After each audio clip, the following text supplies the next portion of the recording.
అందరికీ నమస్తే. స్వామీజీ వారిని కలవడానికి వాళ్ళ ఆశ్రమానికి వచ్చాను. అయితే స్వామీజీ వారు బృందావనానికి వెళ్తున్నానన్నారు. సో స్వామీజీ మామూలుగా కార్తీక మాసంలో నెలంతా వీళ్ళు అక్కడ ఉంటారు. సో ఇప్పుడు మళ్ళీ ఈ సీజన్లో కూడా ఎందుకు వెళ్తున్నారో స్వామీజీ వారిని అడిగి తెలుసుకుందాము. నమస్తే స్వామీజీ. హరే కృష్ణ. స్వామీజీ వీరు బృందావనానికి వెళ్తున్నానని చెప్పారండి. సో బృందావనం ఏంటి అంత స్పెషల్? మీరు మామూలుగా కార్తీక మాసానికి వెళ్తానని చెప్తూ ఉండేవారు. ఇది కార్తీక మాసం కాదు. సో మళ్ళీ you are attracted to Brindavanam. So Brindavanam importance కొంచెం మా వ్యూవర్స్ కూడా చెప్పండి. బృందావనం మనం ఎంత చెప్పుకున్నా తక్కువేనండి. బృందావనం వెళ్తున్నామంటే మన ఇంటికి వెళ్తున్నట్టు. అబ్బా, మనకి ఒక హౌస్ అంటూ ఉంటే అది బృందావనం. పర్మనెంట్ అడ్రస్ మనందరిది బృందావనం. అల్టిమేట్ గా మనం అక్కడికి వెళ్ళాలి. ఎందుకంటే కృష్ణుడు క్లియర్ గా చెప్తున్నారు, పితాహమస్య జగతో మాతా ధాతా పితామహ, నేనే తల్లి నేనే తండ్రి అని చెప్తున్నారు. సో మనం తల్లి తండ్రి దగ్గరికి వెళ్ళటం అంటే ఇంటికి వెళ్తున్నాం. ఒక చిన్న జోక్ ఉంటుంది. ఇదేంటంటే ఒకసారి ఒక బాబాజీ బృందావనం నుంచి అమెరికాకి వెళ్తారు. యాక్చువల్లీ వాటికన్ సిటీకి వెళ్తారు. యాక్చువల్లీ అమెరికాకి అక్కడ పోప్ని కలుస్తారు. కలిస్తే పోప్ అంటారు, భగవంతుడితో మాట్లాడతారా మీరు అని అంటారు. మాట్లాడతాను. అయితే ఒక ఫోన్ కాల్ చేస్తాను, మీరు మాట్లాడండి అని ఫోన్ చేస్తారు. ఒక 5 నిమిషాలు భగవంతుడితో ఈ బాబాజీ, బృందావనం బాబాజీ వాటికన్ సిటీకి వెళ్ళి భగవంతుడితో మాట్లాడతారు ఫోన్లో. అయితే ఎంత బిల్ అయింది అంటే ఒక $100 అయింది అని చెప్తారు. అవును, అంతసేపు అంటే ఇది ఇంటర్నేషనల్ కాల్ కదా, చాలా కాస్ట్ అవుతుందండి. తర్వాత కొంత సమయం అయ్యాక ఈ పోపు బృందావనం వస్తారు, బాబాజీని కలుస్తారు. ఆయన అంటారు, మీరు భగవంతుడితో మాట్లాడతారా? మాట్లాడతా అన్నారు. అయితే ఆయన కూడా ఫోన్ చేస్తారు, ఒక గంట సేపు మాట్లాడతారు. ఎంత అయింది బిల్లు అంటే ₹1 అయిందని చెప్తారు. ఎందుకంటే ఇది లోకల్ కాల్ కాబట్టి. అంటే భగవంతుడు బృందావనంలో ఎప్పుడూ ఉంటారు. ఆయన యాక్చువల్లీ అది ఆయన ప్లేస్, అక్కడే ఉంటారు. ఆయన రావటం అంటూ ఉండదు, అక్కడికి ఉండటమే అక్కడ ఉంటారు. మనం వెళ్తాం ఆయన కలవటానికి. ఎట్లా అంటే ఈ భౌతిక సంసారంలో మనమంతా చాలా స్వార్థంతో ఉంటాం. స్వార్థంతో ఉండటం కారణంగా మనకి ఈ యొక్క భౌతిక సంసారంలో గొప్ప వాళ్ళందరూ ఎవరైతే కంట్రోల్ చేసేవాళ్ళు, ఎవరైతే శాసించే వాళ్ళు, ఇలాంటి వాళ్ళు మనకు గొప్పగా కనిపిస్తారు. అందుకే ఈ భౌతిక సంసారానికి అందరికన్నా గొప్ప మూర్తి ఎవరు అంటే మనకి బ్రహ్మ, విష్ణు, శివనే కనిపిస్తారు. దాంట్లో కూడా శాస్త్రం ప్రకారంగా చాలా మంది విష్ణువే అందరికన్నా హయ్యెస్ట్, ఆయన నుంచి అన్ని అవతారాలు వచ్చాయి. సో ఆ రకమైన రూపం ఎవరైతే స్వార్థంతో ఈ భౌతిక సంసారంలో జీవిస్తారో విష్ణుని వాళ్ళు అందరికన్నా హయ్యెస్ట్గా కొలుస్తారు. కానీ ఎవరికైతే ప్రేమ అనేది కలుగుతుందో వారికి కృష్ణుడి యొక్క రూపం అర్థమవుతుంది. వారికి అర్థమవుతుంది ఏంటి అంటే, అరే నా గురించి నేను జీవించకపోతే అప్పుడు నాకు భగవంతుడు ఎవరో అర్థమవుతారు, కృష్ణుడు ఎవరో అర్థమవుతారు. స్వార్థం ఉండకూడదు అంటారు. ఇప్పుడు ఎట్లా అంటే నేను, అరే మా గురువు గారి దయ వల్ల నేను ఇంత గొప్పవాడిని అయ్యానండి, కృష్ణుడి దయ వల్ల, భగవంతుడి దయ వల్ల నేను ఇంత గొప్పవాడిని అయ్యాను, నేను ఇలా పేరు సంపాదించాను, ఇంత ధనం సంపాదించాను, ఇన్ని సంపాదించాను, మంచి ఆరోగ్యం, మంచి కుటుంబం, అంతా నా గురువు కృప. గురువు ఫోటో పెడతాము, గురువుకు పూజ చేస్తాము, భగవంతుడి ఫోటో పెడతాము, భగవంతుడికి పూజ చేస్తాము. కానీ ఇది ఒక రకంగా స్వార్థమే. ఎందుకంటే మన గురువుని ఉపయోగించి నేను పెద్దగా అవ్వాలనుకుంటున్నాను, భగవంతుడిని ఉపయోగించి నేను పెద్దగా అవ్వాలనుకుంటున్నాను, అది స్వార్థం. కానీ ఎవరైతే నాకు గురువు నుంచి ఏమొద్దు, ఆయనకి సేవ చేయటంలోనే నాకు ఆనందం ఉంది, కృష్ణుడికి సేవ చేయటంలోనే నాకు ఆనందం, అట్లా నిస్వార్థమైన ప్రేమ ఎవరికైతే ఉంటుందో అటువంటి వ్యక్తికి భగవంతుడు అర్థమవుతారు. ఇప్పుడు ఉదాహరణకి ఒక తల్లి ఒక 3-4 నెలల పాప ఉంది. ఆమె రోజంతా ఆ పాపకి సేవ చేస్తుంటుంది. రాత్రి 2ంటికి లేచినా కానీ ఆ పాపకి సేవ చేస్తుంది. ఇప్పుడు తల్లి ఏమైనా ఆశిస్తుందా పాప నుంచి? లేదు. అంటే అక్కడ ప్రేమ ఉంటుంది. ఆ పాప తాగుతుంది, ఏమైనా తింటూ ఉంటే తల్లికి పాప కన్నా ఎక్కువ ఆనందంగా ఉంటుంది. ఎందుకని? ఆ పాప ఆనందంలో తల్లికి ఆనందం ఉంటుంది. అది ప్రేమ అంటే. మనకి ఎప్పుడైతే గురువుకి సేవలో, భగవంతుడి సేవలో నేను ఆనందం పొందితే, భగవంతుడు నాకేమొద్దు, మీరు ఆనందంగా ఉండండి, ఎప్పుడైతే ఇటువంటి యాటిట్యూడ్తో, అటువంటి భావంతో, అది బృందావనం. ఓహో.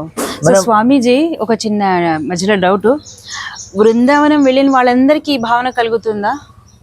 మనం బృందావనంలో యాక్సెస్ ఉండదు అందరికి. మనం వెళ్ళామనుకోండి నార్మల్గా, మనం ఈ భావంతో వెళ్ళకపోతే బృందావనం అది స్టేట్ ఆఫ్ కాన్షియస్నెస్. మనం ఎటువంటి చేతనలో ఉంటే అట్లాంటి యాక్సెస్ వస్తుంది.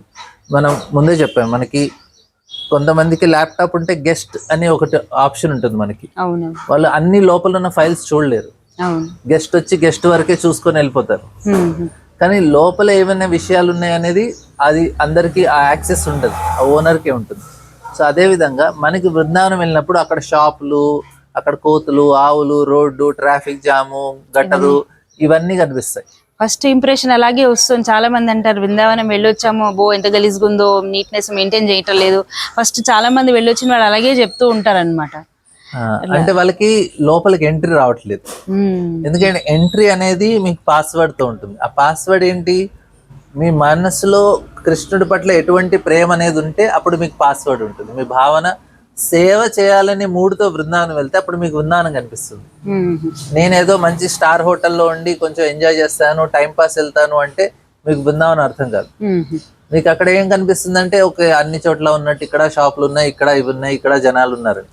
కొంచెం అన్నా మనం ఓకే నేను భగవంతుడు కృష్ణుడికి సేవ చేస్తాను, ఆయనకి సేవ చేసే అవకాశం లభిస్తుంది బృందావనం వెళ్ళటం. ఎందుకంటే ఇప్పుడు మనం మీ ఇంటికి ఎవరైనా గెస్ట్ వచ్చారనుకోండి, వారికి మీరు వాళ్ళని ప్లీజ్ చేయడానికి వాళ్ళకి సేవ చేస్తారు మీరు. అవును. లేకుంటే మీరు ఎవరింటికన్నా వాళ్ళ వస్తే వాళ్ళకి నచ్చినట్లుగా మీరు చేసి వాళ్ళని ప్లీజ్ చేయడానికి. సో మనం కూడా బృందావనం ఏదో అక్కడి నుంచి ఎంజాయ్ చేయడానికి, నాకు ఏదైనా బెనిఫిట్ అని, సైట్ సీయింగ్ అని కాకుండా నేను కృష్ణుడికి ఏదన్నా సేవ చేస్తాను అంటే అప్పుడు మీకు బృందావనం ఏంటో కనిపిస్తుంది. స్వామీజీ అక్కడ ఎన్ని టెంపుల్స్ ఉన్నాయండి?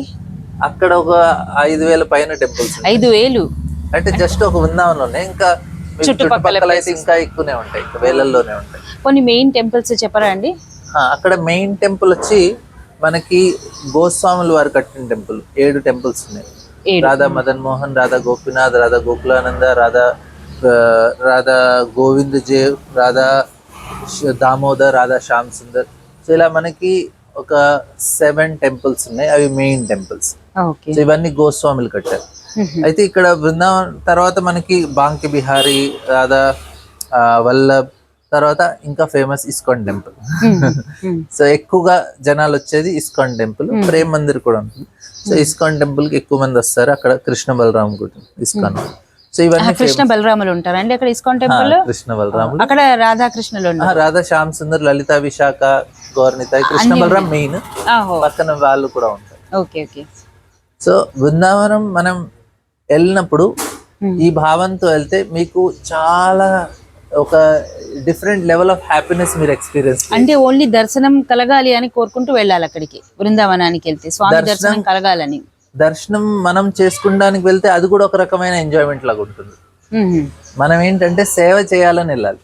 ఓహో, భగవంతుని చూడటం కూడా సేవనే, దర్శనం చేసుకోవటం సేవ. ఎట్లా అంటే ఇప్పుడు నేను మంచిగా ఒక ఎవరైనా యంగ్ గర్ల్ అనుకోండి, ఆమె మేక్ ఓవర్కి వెళ్ళి ఒక చాలా డబ్బులు ఖర్చు పెట్టి మంచి మేక్ ఓవర్ చేసుకొని మంచిగా మేకప్ అయ్యి వచ్చింది అనుకోండి, వాళ్ళ ఫ్రెండ్స్ని కలిసినప్పుడు ఏం ఎక్స్పెక్ట్ చేస్తుంది? అందరూ మెచ్చుకోవాలని.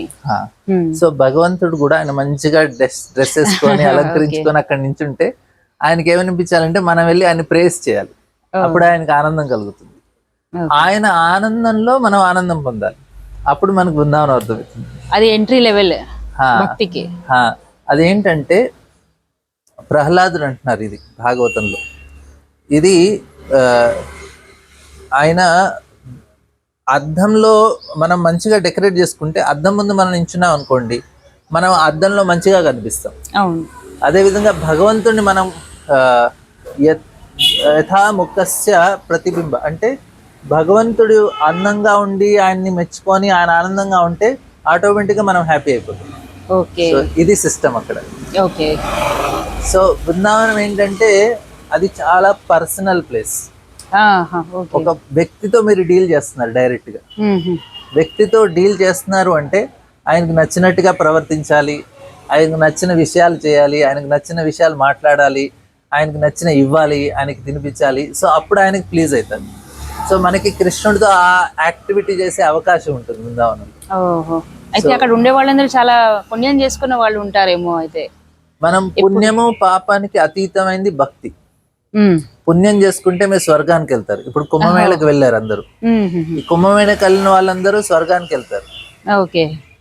పాపం చేసిన వాళ్ళు నరకానికి వెళ్తారు. ఉమ్. కానీ ప్రేమ భక్తి చేసుకునే వాళ్ళు అంటే ఉందాం. స్వామివారి భక్తులు అక్కడ ఉంటారని అలా అనుకోవచ్చు అయితే. భక్తి అనేది, ప్రేమ అనేది భక్తి పుణ్యాన్ని పాపానికి అతీతంగా. ఓ, మీరు భగవంతుడి యొక్క ధామానికి వెళ్ళాలంటే పుణ్యం పాపంతో వెళ్ళలేరు, పుణ్యంతో వెళ్ళలేము. అది ఓకే. మనకు కావాల్సింది ఏంటంటే ప్రేమ ఉండాలి.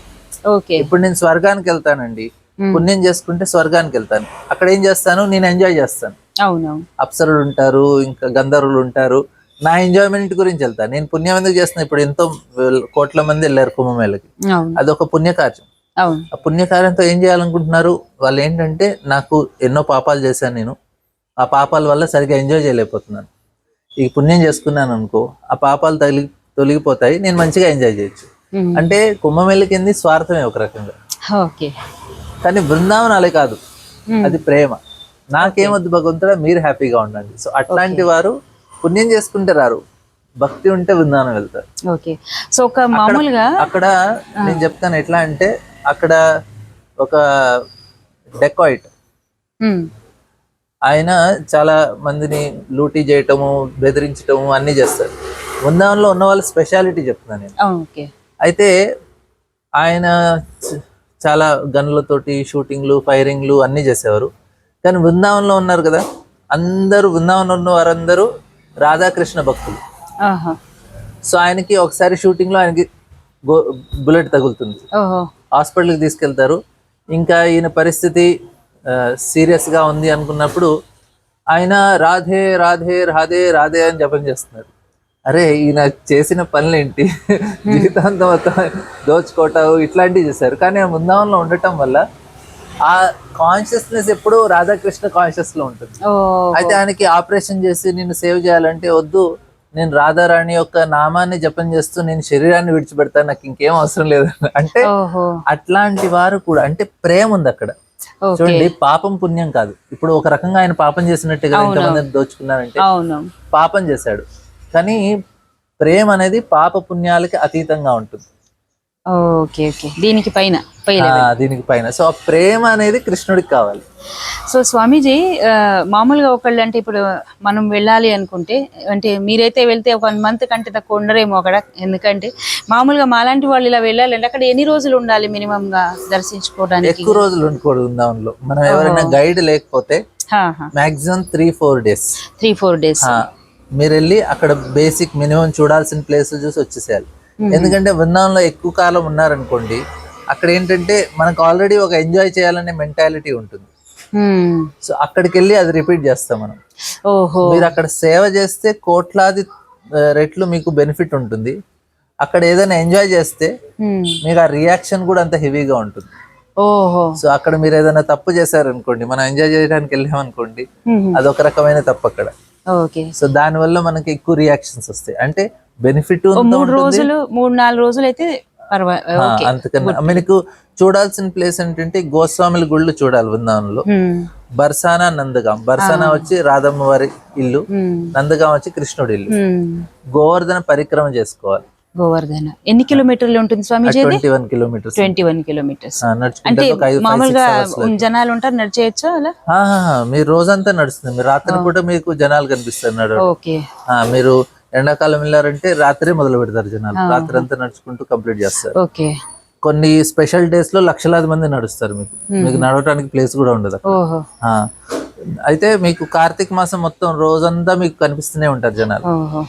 అక్కడ లోకల్లో ఉన్నవారు గోవర్ధన దగ్గర వారు రోజుకి ఒక పరిక్రమన్న లేకుంటే 2-3 చేసే వాళ్ళు కూడా ఉంటారు మీకు. సో గోవర్ధన పరిక్రమ. సో ఇలా మీకు ఈ గోస్వాముల గుళ్ళు, అక్కడ కొన్ని స్పెషల్ టెంపుల్స్ ఉంటాయి బృందావనంలో. సో ఇవన్నీ ఒక 2 రోజులు పడుతుంది. బర్సానా, నందగాం ఒక రోజు మీకు గోవర్ధన పరిక్రమ. గోకుల్ రావాలి, గోకులంలో కృష్ణుడు ఉంటారు కదా, ఆ యొక్క ప్రదేశం కూడా మీకు ఇంకొక రోజు చూడొచ్చు. సో ఇంతకన్నా ఎక్కువ ప్లేసులకు ఎక్కువ రోజులు ఉంటే కూడా మంచిది కాదు. అదే సరే. ఇంకొకటి, ఇప్పుడు మీరు ఎలా చెప్పారు బృందావనానికి వెళ్తే సేవాభావంతో వెళ్ళాలని. ఇప్పుడు మేమే వెళ్ళాము, టెంపుల్స్ ఒక రోజుకి 2 టెంపుల్స్ అని చూసుకుని వచ్చాం. ఆ మిగతా టైంలో సేవ చేయాలంటే ఏ ప్రకారంగా సేవ చేయాలి అక్కడ ఎవరైనా వెళ్తే? అంటే ఎవరికైనా పూర్ పీపుల్ కి ఫీడ్ చేయడమా, లేదంటే గోశాలకి వెళ్ళి ఏమైనా గోసేవ చేయాలన్నా, ఎలా సేవ చేయాలి అక్కడికి వెళ్తే? యాక్చువల్లీ పరిక్రమ చేయటం కూడా సేవనే. ఆహా. మనం ప్రతి గుడికి వెళ్ళి దర్శనం చేసుకోవటం పరిక్రమ అంటారు. పరిక్రమ అనేది కూడా సేవ. సో అన్నిటికన్నా ఇంపార్టెంట్ సేవ మనం బృందావనంకి వెళ్తే హరినామ జపం చేయాలి. జపం చేయటం అనేది ఫస్ట్ సర్వీస్. మీరు ఎంత జపం చేస్తే అది ఫస్ట్ సర్వీస్. సెకండ్ వచ్చి అన్ని గుళ్ళకి వెళ్ళి దర్శనం చేసుకోవాలి. మూడోది వచ్చి మనం ధామంలో అక్కడ ప్రసాదం తీసుకోవాలి. అంటే అన్ని యాక్టివిటీస్ సర్వీసే అక్కడ. మనం 3 సర్వీస్ భావంలో ఉంటే అన్ని మీరు సర్వీస్ చేస్తున్నట్టు.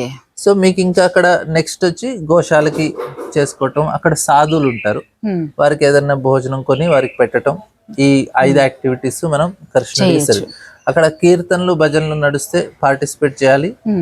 మోస్ట్ ఇంపార్టెంట్, మీరు నామం జపంతో పాటు ఇంకోటి ఇంపార్టెంట్ ఏంటంటే అక్కడ స్థల పురాణం, అంటే అక్కడ మహిమ ఏం జరిగింది, ఏ లీల జరిగింది కృష్ణుడిది, అది తెలుసుకోవటం చాలా ఇంపార్టెంట్. ప్రతి చోట కృష్ణుడి లీల ఉంది. అక్కడ కణకణంలో కృష్ణుడి లీలలు ఉన్నాయి. అన్ని తీర్థస్థానాలు అన్ని బృందావనంలో ఉన్నాయి.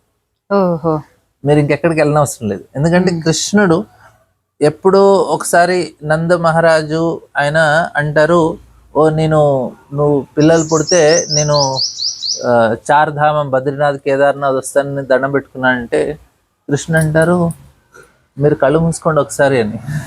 కళ్ళు మూసుకుంటే ఆ ధామాలు వచ్చి నంద మహారాజు ముందు కనిపిస్తాయి. అరే మేము ఇక్కడే ఉన్నాం బృందావనంలో. ఒకసారి ప్రయాగ్ వెళ్ళాలనుకుంటారు నంద మహారాజు, నంద బాబా కృష్ణుడి తండ్రి.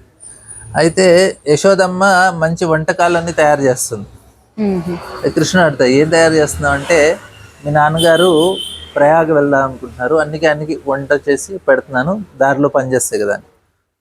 అయితే అది నెక్స్ట్ డే పొద్దున, ఆ రోజు బయలుదేరాలనుకున్న రోజు, నంద మహారాజు అక్కడ పావన సరోవరంకి వెళ్ళి స్నానం చేస్తారు. రోజు ఆయన స్నానం చేస్తారు. అక్కడ కృష్ణుడిని యశోదమ్మ తీసుకెళ్తారు స్నానానికి.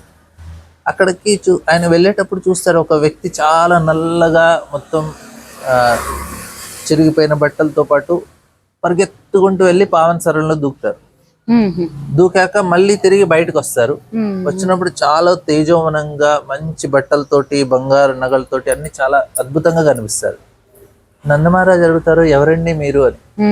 ఆయన అంటారు, నేను ప్రయాగరాజు, కోట్లాది మంది వచ్చి అక్కడ స్నానాలు చేస్తున్నారు, ఆ పాపాలన్నీ నేను కట్టుకుంటున్నాను, అందుకే సంవత్సరానికి ఇక్కడికి వచ్చి నేను ఇక్కడికి వచ్చి స్నానం చేస్తాను, దాని ద్వారా నా పాపాలన్నీ పోతాయి. నందమహారాజు అనుకున్నాను, నేను పావన సరోవరంలో రోజు స్నానం చేస్తున్నాను, ప్రయాగ్ కిందకి వెళ్ళి రావడం, ప్రయాగ్ ఎక్కడికి వస్తున్నారు కదా.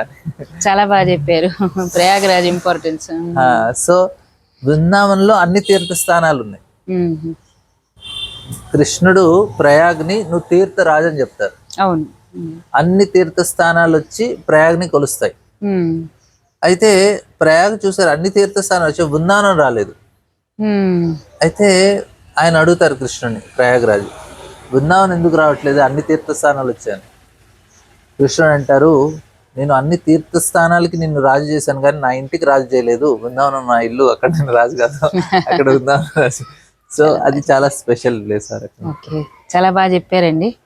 సో విన్నారు కదండి బృందావనం ఇంపార్టెన్స్ ఏంటో. మీ అందరికీ కూడా ఎప్పుడు ఎలా వీలైతే అప్పుడు ఒకసారి మాత్రం లైఫ్ టైంలో తప్పకుండా బృందావనానికి వెళ్ళి అక్కడ అంతా ఇంపార్టెన్స్ స్వామీజీ వారు చెప్పినట్టుగా చూసుకొని రండి. శ్రీరామ్.